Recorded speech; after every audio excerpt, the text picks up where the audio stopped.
असतो, बोंडूच्या खाली काजू असतात. हे असे काजू आपण भट्टीत देतो. भट्टीत दिला की पांढरा शुभ्र काजू तुम्हाला आपल्याला जो दुकानात मिळतो काजूगर तो. आता हे जे बी जे आहे काजूचं, हे पाणी लागलं की रुजतं. असे कोंब बाहेर येतात, जसं झाड कसं येतं तसं. आणि त्याच्यानंतर त्याला छोटंसं झाड येतं आणि त्या झाडाच्या खालती असे हे हिरवे काजूचे गर असतात. ह्याच्यामध्ये क्लोरोफिल हे मोठ्या प्रमाणात असतं म्हणून हिरवट रंगाचं. हां. आणि ह्याची सुद्धा आपण भाजी करतो, जसे ओल्या काजूगरांची भाजी करतो तशीच ह्याची ह्या हिरव्या काजूगराची भाजी करतात. आणि आता हे जे हे याचं बघायला बऱ्यापैकी कोंब आलाय मोठा आणि ह्याच्या आतमध्ये तुम्हाला हे अशा पद्धतीचाच गर असणार.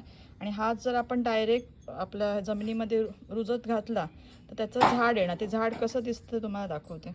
तर हा गर आहे आणि हे झाड रुजून आलंय आणि हा तो त्याचं बाहेरचं आवरण जे आपण मग अशी काजूगर बघितलं ना ते आपोआप पडून जातं.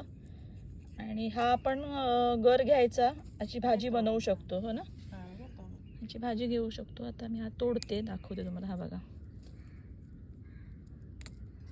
झाड आता हे बऱ्यापैकी मोठे